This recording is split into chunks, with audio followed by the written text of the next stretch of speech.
Welcome, everybody, to the Liminality interview series number 7. We have Doreen Durka with us here tonight. She is a fearless living life coach and the author of Lost and Found, coming this summer. Excuse me, I was going to say Darlene, which you know is our writing coach in the group Yes. we're in together. Doreen, thank you for being here with me tonight. Carrie, it's a pleasure to be here in this threshold of change in our lives. And I love the cover of your book, and I so can't wait to have it in hand. Thank you. Just Look, pulled I'll me, show it it. just I have one to touch now. oh yes, it just pulled me in when I saw it. I'm like, yes, I need to have that. Yes. Um, I want to share with everybody that you and and I want to highlight these are my Doreen glasses, you guys. Doreen has her fun, funky, colorful sense of style, and I loved it. And so she has a pair like this, and I went out and got some. So I'm wearing these in honor of Doreen. Um, Nice. I want to share with everybody what you and I have been talking about, that we have been through a very similar adventure in our own lives these last 5 years. We both found ourselves in a place where, I love the way you put it. You said, I was the common denominator in a lot of things just didn't seem right. And you jumped off into this, and now both of us are in this place of like just kind of swimming in liminality. Can you tell us like some of what you've been experiencing the last few years? Well, once I realized that I was the common denominator, I just kind of threw my arms up to, I'm willing to try something different. And I'm terrified. I'm scared. Yes, However, and I, yes, and I do not want to keep doing this. yeah. And I just got more in touch with my heart. I'm really heart based. I realized I have a choice. I realized and learned that the most powerful, thing I can use, aspect I can use, is choice and how I want to respond to something.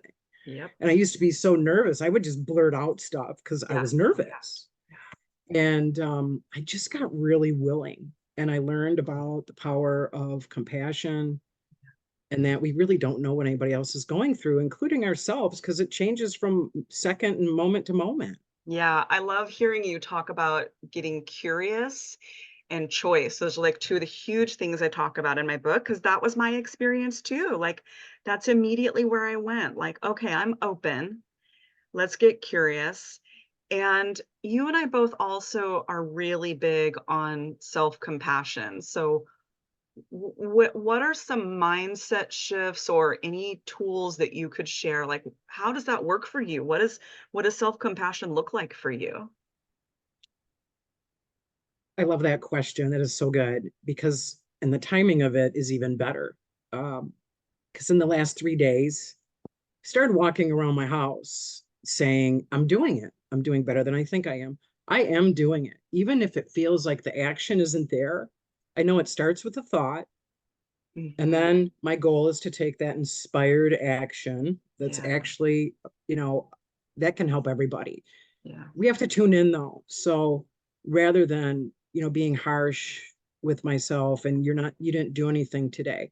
Maybe mm, today was a self-care day. Maybe right, today was a day that I really just felt off and I needed that rest. I yep, needed 2 bags of popcorn and not one. right. I mean, just compassion is it's love. And I just want to put more of that into the world. Yes, and don't you agree that when we start loving ourselves, my experience was once that, like, gear shift clicked into place for me and I found my value and my self-worth, the way I started seeing everybody else, it expanded the way I was able to love others. Oh my gosh. And I love that you said the way I began to see other people, because that's when I started buying the colored glasses. And I Ah, was I was looking at things so differently, and I wanted more color in my life. same, right, yes. Yeah. Minus the black cat. He's all the colors put together. Yeah. Um, I started feeling very differently, and it started to feel better than where I was. Mhm. And then Yeah. I was Yeah. just trying to trust the process Yeah. of whatever my process is. I don't know what it is. We don't have to have Yeah, the answers, do we? That's that flexible mindset. We don't have to. we sure don't. So when I notice fear shows up for me, and it does every day, all day long, it's going to, it's there to Mhm. protect us. It knows everything Right, about us. right. I replace that with a curiosity of what is this? It doesn't have to be Mm. good or bad. We Yep. don't even have to assign it that. Yes. It's just whatever it is. Yep, it's uncomfortable in the moment, but what else is there for me? Yeah. Maybe I get the answer, maybe we don't. I love that you're not man, my husband and I were just having this conversation last night. I don't wanna moralize anymore.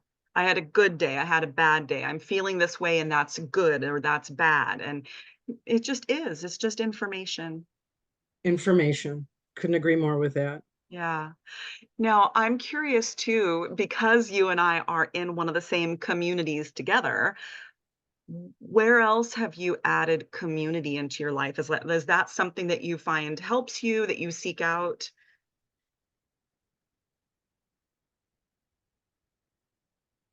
I have an idea, and I think it's more with individuals Mm, rather than like groups right now. sure.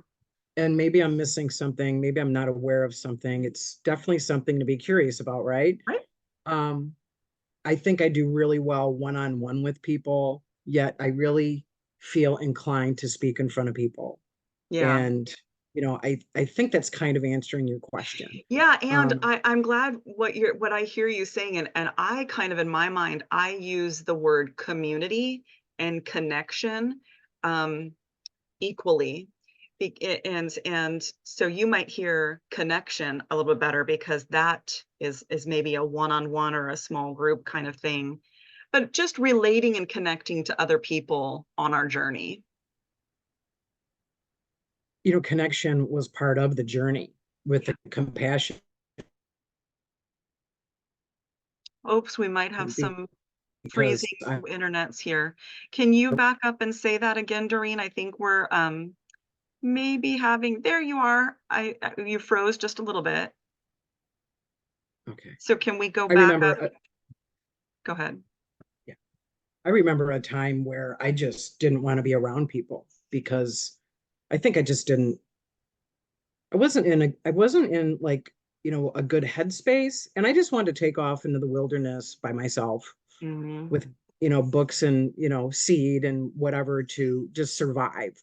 And isolation is not the answer. I know that. That was the word that was Isolation coming to my mind too. Mhm. isolation is definitely a part of the journey because I think we kind of need that to be on the journey. And then I realized I need other people's help and I'm going to reach out. I'm willing to do that where before I didn't want to. And I find when I disconnect after the connection, I'm getting a message, Doreen Gal, thank you so much for reaching out to me. I so needed that today. And I'm Right. like, yes. And then I see that for myself as well. Yeah. We Yeah. are in it together. We really are. Yeah, I had there's your connection right there. I had the same experience where I think I made my life very small for a while, and I really needed to. I was going through some rough stuff in therapy, and my eyes were being opened for the first time to traumas that I had never named before. But I also think that there's like you said, you have to go through that isolation for a while, but isolation born of shame is not the type of isolation that I wanna stay in, right? Like, and I think community and connection banish that type of isolation. Immediately. Gosh, it's like the antidote immediately for, Antidote, oh, good word. Yeah, yeah, the antidote immediately for, and I know when I have moments like, I don't think I'm going to see anybody today. I'll send out a few text messages because I'm going to receive that back. And it is yeah, connection. yeah, I don't have to make myself believe it. I know there's a smile coming later yeah, in the day somewhere or tomorrow. yeah. Let's exchange text numbers after that then, because after our interview, because I love doing that too. Just a little happy out into the world, and I get it right back. I had an interesting conversation, and I actually think I write about this at the very end of the book because it was a chapter I added right during my structural edit with Darlene. I had this conversation with a friend who was going through just a really rough time, and I said, "What makes the less hard days better?" Because they weren't necessarily good days at this point, but like, what makes your easier days easier? And she said, she had to think about it for a little bit, and she said, "You know what? It absolutely has to be connection. It's when I see somebody else. It's when I have a visit, take a walk with a friend, get a text, have a phone call. Like, it doesn't fix everything for me. It doesn't alleviate the pain that I'm going through, but it makes my better days better." Yeah. Thank you so much for being here with me tonight. I have been really looking forward to this. You have such a lovely energy and openness. You are a beautiful soul, and I cannot wait to read your book this summer. And for everybody else, please stay tuned. The next Liminality interview series on Thursday is going to be about the liminality of diagnosis. And until then, keep being your authentic selves.